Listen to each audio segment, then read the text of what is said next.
அனைவருக்கும் அன்பு வணக்கம். மீண்டும் ஒரு கேள்வி நேரத்தில் உங்களை சந்திப்பதில் மிக மகிழ்ச்சி நண்பர்களே. அடுத்த நண்பர் அகல்யா ராஜகோபால். அதாவது இந்த சூதாட வந்தப்போ அவர் மனைவி எல்லாம் சொன்னப்போ கூட கேட்காம அவர் சூதாடினார் இல்லையா? இது நலனுடைய ஆட்டிடியூட் அப்படின்னு இருக்காங்க. இப்போ சமீப காலமாக இந்த ஆட்டிடியூட் அப்படின்ற வார்த்தை ரொம்ப பேசுகிறாங்க. சில பேர் என்ன கூட சொல்லியிருந்தாங்க, அவருக்கு ஒரு ஆட்டிடியூடு இருக்குது அப்படின்னு. ஆட்டிடியூட்ன்ற வார்த்தையை இப்படி ஒரு அர்த்தத்தில் யூஸ் பண்ணுவாங்க அப்படின்னு தெரிஞ்சிருந்தா இங்கிலீஷில் அந்த வார்த்தையை தூக்கி போட்டுட்டு இருப்பாங்க அப்படின்னு நினைக்கிறேன். சரி, இருந்துட்டு போட்டோம். இப்போ ஒரு ராஜாவாக இருக்கும் பொழுது அவருக்குன்னு சில விஷயங்கள் எதிர்பார்க்கப்படுகின்றது.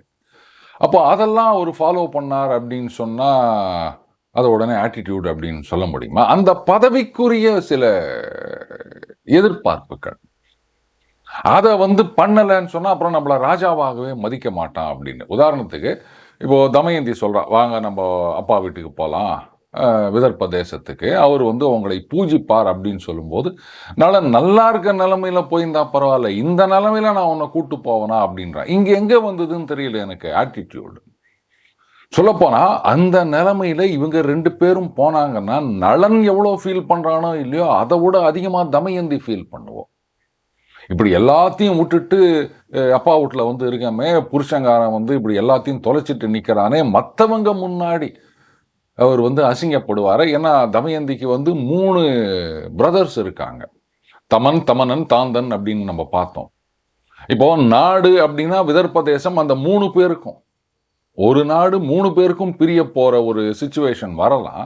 அதில் இவங்களும் அங்கே போய் உக்காந்துக்கினாங்கன்னா இவர் பாட்டுக்கு மாப்பிள்ளைக்கு மரியாதை கொடுக்கணுமே அப்படின்ட்டு, மாப்பிள்ளை நீங்களே அந்த பதவியை ஏற்றுக்காங்கன்னு சொன்னால் அந்த சகோதரர்கள் சும்மா இருப்பாங்களா? இவ்வளோ சிக்கல் இருக்கின்றது. அதனால் இதையும் நம்ம ஆட்டிடியூட்னு சொல்ல முடியாது. எல்லா விஷயங்களையும் யோசித்து பார்த்து தான் நலன் அந்த முடிவுக்கு வந்திருக்கின்றார். பொதுவாகவே சொல்லுவாங்க, அவங்க இடத்துல நீங்கள் இருந்து பார்க்கணும் அப்படின்னு. அந்த 360 டிகிரியில் நம்ம நமக்கு எந்த ஆட்டிடியூடும் இல்லாமல் பார்த்தோம் அப்படின்னு சொன்னால், அப்போது இதில் இவ்வளோ விஷயங்கள் இருக்கா அப்படின்னா அதில் அந்த pros and cons, plus minus இதெல்லாம் ஆராய்ச்சி பண்ணி பார்க்கும்போது, ரைட்டு இதுலேயும் ஒரு நியாயம் இருக்குது. சொல்லப்போனால் எல்லா விஷயத்துலையும் அந்த மாதிரி ஒரு நியாயத்தை நம்ம கண்டுபிடிக்கலாம் நண்பர்களே. இன்ஃபேக்ட் இதுக்கு கேஎம்பி அவர்கள் பதில் கொடுத்துருந்தாரு. நல்லதங்கால் கதை தெரியுமா அப்படின்னு கேட்டிருந்தாரு. இப்போ மறுபடியும் அந்த கதை சொல்லுன்னு யாரோ கேட்க போகிறாங்கன்னு நினைக்கிறேன், பார்க்கலாம். அடுத்த நண்பர் சண்முகம் நாடார் கேட்டிருந்தார், எங்க நலனுடைய மாமனார் என்னங்க பண்ணாரு, இது மாதிரி குழந்தைங்களை கொண்டு விடுறாரு அப்படின் போது, என்னப்பா குழந்தைங்க மட்டும் வருது, பொண்ணு மாப்பிள்ளை எங்க, எதுக்கு இவங்களை மட்டும் அனுப்பிச்சிக்கிறாங்க அப்படின்லாம் எதுவும் கேட்டிருக்க மாட்டாரா, எதுவும் செஞ்சிருக்க மாட்டாரா அப்படின்னு. அதுக்கு நண்பர் கேம்பி சொல்லியிருந்தாரு, இல்லை ஸ்கூல் ஆனுவல் ஹாலிடேஸ், முறுப்பயிற்சியல் லீவு, அதனால் பேரம்பேத்தியை கொண்டு விட்டு போயிருக்காங்க அப்படின்னு. இல்லை, அது வரும்போது நம்ம பார்ப்போம். அண்டு எல்லா விஷயங்களையும் சொல்லிட்டு இருக்க வேண்டிய அவசியம் கிடையாது. மேபி அவர் கேட்டிருப்பாரு.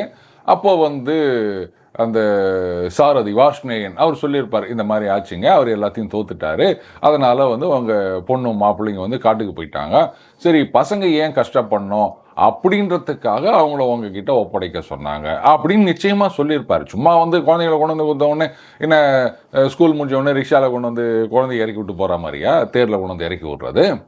கேட்டிருப்பாங்க, பதில் சொல்லியிருப்பாங்க. அப்போது என்ன பண்ண முடியும் சொல்லுங்கள்? அவங்க காட்டுக்கு போயிருக்காங்க, இப்போ போயிட்டு அவங்கள கூப்பிட்டு வர முடியுமா அப்படின்னா இவரும் யோசிச்சிருப்பார்.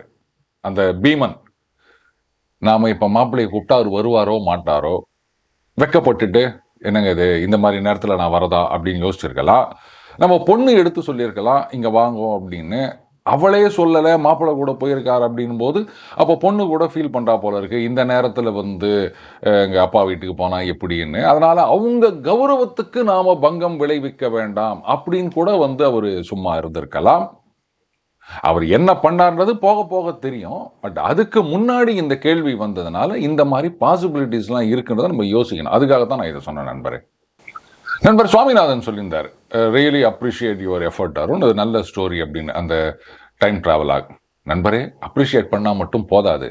நான் ஒரு வருஷத்துக்கு போனேன் இல்லையா அந்த டைம் மிஷினில் ஏறி, அது என்ன வருஷமாக இருக்கலாம் அப்படின்றத ஒரு தோராயமாக கணக்கு போட்டு நீங்கள் கமெண்ட் போடணும். அப்போ தான் அடுத்த கதை நேரம் வரும். நண்பர் ரிலாக்ஸ் ப்ளீஸ் சொல்லியிருந்தார், ஆமாங்க கிருஷ்ணர் ஆரியன், நரகாசுரன் திராவிடன், அப்புறம் எப்படி தீபாவளி வாழ்த்து அப்படின்னு. ஐயோ, கிருஷ்ணர் யாதவர். நீங்கள் பீகாரில் யூபியில் அங்கெல்லாம் போயிட்டு சொல்லி பாருங்க.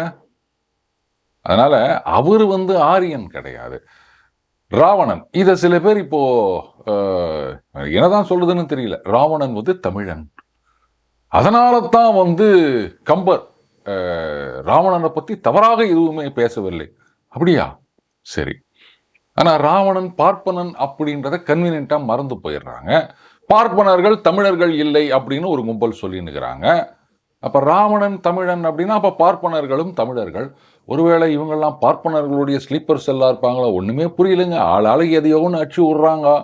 நம்ம அன்னைக்கு என்ன சொன்னோம், இன்னைக்கு என்ன சொன்னோம், அவங்க என்ன சொன்னாங்க, இவங்க என்ன சொன்னாங்க, ஃபேக்ட் என்ன அப்படின்றத பற்றிலாம் கவலையே படுறது கிடையாது. அடுத்த நண்பர் ஷர்மிளா பாலமுருகன் யுதிஷ்டர் பேசுறாரு இல்லையா, அந்த முனிவர்கிட்ட என்னென்னலாம் சொல்றாரு அப்படின்னு அதை பார்த்துட்டு சொல்றாங்க, இதே யுதிஷ்டர் தான் சொல்லியிருக்காரு. இல்ல அது சூதாடி அவங்க நாட்டை, திருதராஷ்டிரனுடைய நாட்டை அடைந்து விடலாம் அப்படின்னு கூட நான் நினைச்சேன் அப்படின்னு அவர் சொல்லியிருக்காரு. அப்படி இருக்கச்சே எனக்கு வந்து ஆடத் தெரியாது அப்படின்னு சொல்றதை எப்படி ஏற்றுக்க முடியும்? இதனால வந்து அவருடைய கேரக்டர் குறைந்து விடவில்லை, இன்னும் கொஞ்சம் மேலே தான் உயர்ந்து நிற்கின்றது. ஏன்னா ஒரு மனிதன் எப்படி இருப்பான் அப்படின்றத நமக்கு பாடம் பிடித்து காட்டுகின்றது அப்படின்னு.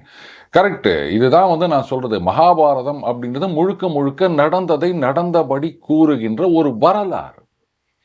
இதுல யாரையும் வந்து ஹீரோ வர்ஷிப்பா பண்ணல. என்ன நடந்ததோ அதை அப்படியே சொல்லியிருக்காங்க. இந்த நிறை குறைகள் அதெல்லாம் வந்து பூசி முழுகிற வேலையே அங்கே கிடையாது. அதனால தான் இதை முழுக்க முழுக்க வரலாறு அப்படின்னு நான் நினைக்கிறேன். ஹிஸ்டரின்லாம் சொல்ல முடியாது. ஆனால் ஹிஸ்டரின்ற பேரில் அவன் ஹிஸ்டோரியை எழுதி வச்சுட்டு போயிடுறானுங்க இந்த காலத்தில். கரெக்டாக தான் பேர் வச்சிருக்கான் ஹிஸ்டோரி அப்படின்னு, ஒரு எஸ்ஸை மட்டும் விட்டு விட்டானுங்க. ஆனால் வரலாறு அப்படி கிடையாது, நம்மளுடைய இதிகாசங்கள் அப்படி கிடையாது, இருக்கிறத அப்படியே சொல்லிட்டு போயிருக்காங்க. அடுத்த நண்பர் கேள்வி கேட்டிருந்தார், அதாவது அன்னப்பறவை பேசுமா, இதெல்லாம் கற்பனை தானே அப்படின்னு. ஆனால் இப்படி யோசிச்சு பாருங்க, நாம சொல்றத விலங்குகள் புரிந்து கொள்கின்றது. நாய் நம்ம சொன்னா கேட்குது இல்லை சார், அதெல்லாம் பழக்கப்படுத்தப்பட்டது சார். ட்ரைனிங் அப்படின்றது வேற சார். இந்த வாசனையை பிடிச்சா நீ போனோம் அப்படின்னு அதுக்கு வந்து ரெகுலராக ட்ரைனிங் கொடுக்குறாங்க, அதனால வந்து அது மாதிரி போகுது அப்படின்னா ரைட்டுங்க. ட்ரைனிங் கொடுக்காம நாம வீட்டில் வளர்க்கின்ற நாய்கள் அது நாம சொல்ற பல விஷயங்களை புரிந்து கொள்கின்றது. சில விஷயங்களை கோபமா சொன்னோம்னா ஆஹா நம்ம தப்பு பண்ணிட்டோம் அப்படின்றது அதுக்கு புரியுது. என்னுடைய லைஃப்பில் நடந்த ஒரு விஷயம், நாங்கள் முன்னாடி இருந்த வீட்டில் வந்து அது ஒரு ரோ ஆஃப் ஹவுசஸ், 4-5 வீடுகள், கிரவுண்ட் ஃப்ளோரு. அந்த பூனைகள் நிறைய வந்துட்டு, பூனை நாயின்னு அது பாட்டுக்கு நிறைய சுற்றிட்டு இருக்குங்க. அந்த பூனை தான் வீட்டுக்குள்ளே சுவாதீனமாக வந்துட்டு போகும். அப்போ அந்த மாதிரி அந்த குட்டிகள் கொஞ்சம் கொஞ்சமாக வர ஆரம்பித்த காலத்தில் ஒரு குட்டி என்ன பண்ணிடுச்சு, அந்த வாஷிங் மிஷின் பின்னாடி போயிட்டு கக்கா போயிடுச்சு. ஒய்ஃப் அதை பார்த்த உடனே சரி விடுமானா, நீ சொல்வ நான் தானே இதெல்லாம் வாரி பண்ணோம் அப்படின்ட்டு, சரி அதுக்கு என்ன பண்ண போகிறேன் கொஞ்சம் வெயிட் பண்ணேனாங்க. மறுபடியும் அந்த பூனை வந்த உடனே அந்த குட்டியை தூக்கிட்டு போய் அது கக்கா போன இடத்துல அதை இங்கே வச்சு, என்ன வேலை இது, இப்படி தான் இங்கே தான் வந்து பண்ணுவியா அப்படின்னு பிடிச்சி சத்தம் போட்ட உடனே அந்த பூனை அப்படியே பார்த்துதுங்க. அதுக்கப்புறம் அது எப்போ வேணா வீட்டுக்கு வந்தாலும் கக்கா மட்டும் போவாது. இப்போ சொல்லுங்க, நாம சொல்றத புரிஞ்சிக்கிற சக்தி அந்த பூனைக்கும் நாய்க்கும் மற்ற விலங்குகளுக்கும் இருக்கும் பொழுது, மனுஷன்தான் ஆறறிவு படைத்தவன், பகுத்தறிவு படைத்தவன் இப்படிலாம் நம்ம சொல்லின்னு தெரிகிறோம். நம்மளை விட கீழான நிலைமையில் இருப்பது இந்த விலங்குகள். அதனால தான் அக்ரிணைன்னு சொல்றோம். அப்போ அந்த அக்ரிணைகளுக்கு, விலங்குகளுக்கு நாம சொல்றத புரிஞ்சுக்கிற சக்தி இருக்குன்னும் போது, அந்த விலங்குகள் அதுங்க சொல்றத நம்மால புரிஞ்சுக்க முடியும்னா ஏன் ஏத்துக்க முடியல? இப்போ விலங்குகள் பேசுவது கிடையாதுன்னு நம்ம சொல்றோம், மனுஷனோட பேசுறத விடுங்க. ஒரு நாய் இன்னொரு நாயோட பேசுதா அப்படின்னா அது எப்படி சார், லொல்லுன்னு தான் குறைக்கும் அப்படின்னு. நல்லா யோசிச்சு பாருங்க. இந்த ஓநாய்கள் ஆகட்டும், இல்லை வந்து சிங்கம், புலி தனியாக வேட்டையாடும், சிங்கம்லாம் கூட்டமாக வேட்டையாடும். ஒரு விலங்கை வந்து இதுங்க பிடிக்க போகுது அப்படின்னு சொன்னால் ரொம்ப சோக்கா, 402 நீ அந்த பக்கம் போ, 304 நீ லெஃப்டில் போ, இப்படிலாம் வந்து எந்த விலங்கும் கமெண்ட் கொடுக்கறது கிடையாது. உடனே சொல்லலாம் சார் இந்த விலங்கு எப்பவும் ஃப்ரண்ட்டில் தான் போகும், இது வந்து ரைட்டில் போ, அப்படிலாம் கிடையாது. அன்னைக்கு சூழ்நிலைக்கு ஏற்ற மாதிரி அது அதுங்க மாறிக்கும். ஆனால் கரெக்டாக ஒன்று வந்து இந்த பக்கம் போகும், ஒன்று அந்த பக்கம், இந்த பக்கம் இப்படி சுற்று போடுறது, அந்த போத் த ஃப்ளாங்க்ஸ்ன்னு சொல்லுவாங்க, இதெல்லாம் சொல்லி வச்ச மாதிரி செய்யுதுங்க. அதே மாதிரி மீன்கள், டால்ஃபின்கள், இதுங்கள்லாம் வந்து தண்ணிக்குள்ள சில ஓசைகளை எழுப்புகின்றன. அது சில குறியீடுகளாக இருக்கின்றன. ஒரு ஆபத்து அப்படிங்கும் போது இப்போ பறவை கத்துது, ஆர் பாடுவது நம்ம பார்த்துருக்கோம். ஒவ்வொரு சந்தர்ப்பத்தில் ஒவ்வொரு மாதிரி அந்த குரல் இருக்கும். அந்த மேட்டிங் சீசனில் ஒரு மாதிரி இருக்கும், ஆபத்து அப்படின்னா ஒரு மாதிரி இருக்கும். அது எல்லாருக்கும் புரியுது இல்லை.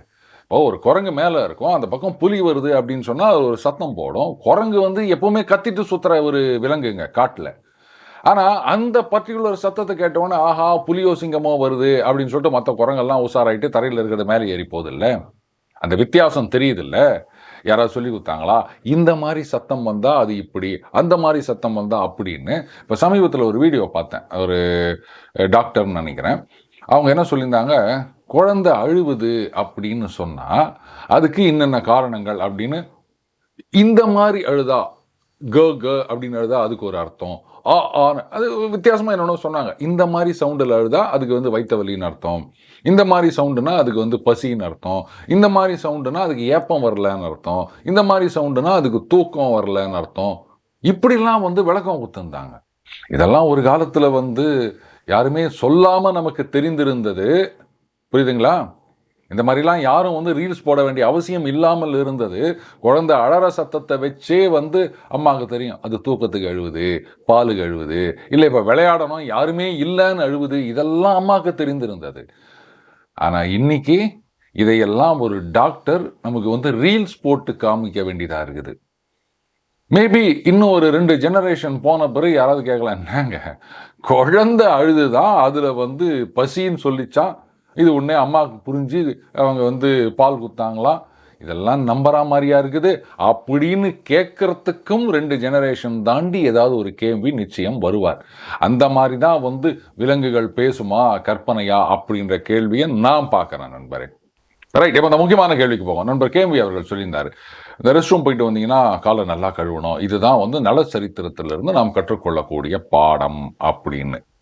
கரெக்ட். இப்போ இந்த ஹரிச்சந்திரன் நாடகம் அதை பார்த்ததுலேருந்து காந்தி வந்து பொய் சொல்லக்கூடாது அப்படின்ற ஒரு முடிவுக்கு வந்தார். சத்தியம் அப்படிதான் வந்து வாழணும் அப்படின்ற ஒரு சபதம் எடுத்தார். இது நம்ம வரலாற்றில் படிக்கிறோம். ஆனால் என்னுடைய நண்பர் சொல்லுவார், இந்த ஹரிச்சந்திரன் கதையை படித்த பிறகுதான் எனக்கு முக்கியமான ஒரு விஷயம் தெரிஞ்சுது. பொய் சொல்லலை அப்படின்னா நம்ம நாசமாக போடுவோம் அப்படின்ட்டு என் பையனை முதல்ல பொய் சொல்ல ட்ரைனிங் கொடுக்குற இன்ஸ்டியூட் ஏதாவது இருக்குதா அப்படின்னு கொண்டு போய் சேர்க்கணும் அப்படின்னாரு. அது அவருடைய பெர்ஸ்பெக்டிவ், அவருடைய சாய்ஸ். அது இந்த அஷ்டவக்ரர்னு ஒருத்தர் இருந்தாருன்னு சொல்லுவாங்க. அவர் வந்து ஒரு அரசவைக்குள்ள நுழையும் போது அவர் உடம்பு வந்து 8 கோணலாக இருக்குமா. பிறக்கும் போதே அப்படி பிறந்தவரா, அது டிஃபார்மிட்டி. எல்லாரும் அவரை பார்த்து சிரிச்சாங்களாம். அப்போ அவர் சொன்னாராம், இந்த மாதிரி இவங்கெல்லாம் செருப்பு தைக்கிறவங்க நிறைந்திருக்கின்ற சபையில் எனக்கு என்ன வேலை அப்படின்னாராம். அப்போது அரசர் கேட்டார், என்னங்க சொல்கிறீங்க, எல்லாம் வந்து அறிவார்ந்தவர்கள், மந்திரிகள், புலவர்கள், அவங்கள போயிட்டு நீங்கள் இந்த மாதிரி சொல்கிறீங்களேன்னும் போது அப்போ அவர் சொன்னாராம், இந்த செருப்பு தைக்கிறவர்கள் தான் அந்த இறந்து போன அந்த விலங்கு இருக்கும் இல்லையா, அதனுடைய உடம்புல டிஃபார்மிட்டிஸ் இருந்ததுன்னா ஐயா இப்போ அந்த தோல் சரியாக வராத, ஒரு மத்தளம் பண்ணணும், மிருதங்கம் பண்ணணும், இல்லை வந்து ஒரு செருப்பு தைக்கணும் அப்படின்னா கூட தோல் வந்து சமமாக இருக்கணும் இல்லையா, இப்படி மேலே பள்ளமாக இல்லை அங்கங்கே இருந்ததுன்னா சரி வராது. அதுதான் அவங்க கவலையாக இருக்கும். அந்த மாதிரி இங்கே இருக்கவங்கெல்லாம் என் உடம்புல அந்த எலும்புகள் இப்படி எப்படியும் ஒரு 8 கோணலாக இருக்குதே, என் தோல் இப்படி இருக்குதே, அதை பார்த்து சிரிக்கிறாங்கன்னும் போது இவங்களை நான் வேற என்ன சொல்கிறது அப்படின்னாராம். ஸோ நம்ம எதை எடுத்துக்கிறோம் அப்படின்றது ஒன்று முக்கியம். அதுக்கப்புறம் அந்த காக்கா வடை திருடிட்டு போன கதை இருக்கு இல்லையா, ஆயா வடை சுட்டுனுக்கிறாங்க, காக்கா தூக்கிட்டு போயிடுச்சு. அப்போ நரி வந்து நீ அழகா இருக்கிய ஒரு பாட்டு பாடுறோடனே வடை கீழே வந்துருச்சு. இந்த கதையிலிருந்து என்ன கற்றுக்கலாம் அப்படின்னா, ஏன்னா நான்லாம் 1வது படிக்கும்போது படம் பார்த்து கதையை சொல் அப்படின்ட்டு ஒரு 4 படம் இருக்கும். இந்த கதையை டெவலப் பண்ணி முழுசாக சொன்ன பிறகு அப்புறம் வாத்தியார் சொல்வார், இந்த கதையிலேருந்து நமக்கு என்ன புரியுது, அடுத்தவங்க கிட்டேருந்து திருடக்கூடாது, அப்படி திருடினா நம்ம கிட்டேருந்து யாராவது அதை திருடின்னு போயிடுவாங்க, இப்படி சின்ன பசங்களுக்கு சொல்லி கொடுப்பார். அதே வளர்ந்த பிறகு நம்ம குறுக்கு புத்தி என்ன யோசிக்குது, இதே கதையை பார்க்கும்போது யார்கிட்டேந்தாவது எதையாவது திருடிட்டு வந்தோம்னு சொன்னால் முதல்ல அதை பத்திரமா பூட்டி வச்சிடணும், யாருக்கும் தெரியாமல், இல்லாட்டா வேற எவனாவது ஆட்டையை போட்டுருவான். இதானே? இதுக்கு தான் நான் ஆரம்பத்திலேயே சொன்னேன், அந்த பன்னாடை சல்லடை அப்படின்ற மாதிரி எது வேணுமோ அதை நம்ம எடுத்துக்கலாம், நம்மளுடைய சாய்ஸ். யாரும் நம்மளை வந்து கம்பல் பண்ண போகிறது கிடையாது. இதில் இப்படித்தான், அதில் அப்படித்தான் அப்படின்லாம் யாரும் அவங்கள வந்து ஃபோர்ஸ் பண்ணல. இந்த தூர்தர்ஷன் மட்டுமே இருந்த காலகட்டத்தில் அந்த டைம் கேப் 2 நிகழ்ச்சிக்கு நடுவில் இருந்ததுன்னா ஃபில்லர்ஸ்ன்னு இந்த ஒரு ரீல்னு ஒன்று போடுவாங்க. அது நிறைய வந்து ரொம்ப இன்ட்ரெஸ்டிங்காக இருக்கும். அதில் நான் பார்த்த ஒரு ரீல் வந்து இந்த சாப்பிட்றதுக்கு முன்னாடி கைகளை கழுவ வேண்டும் அப்படின்னு.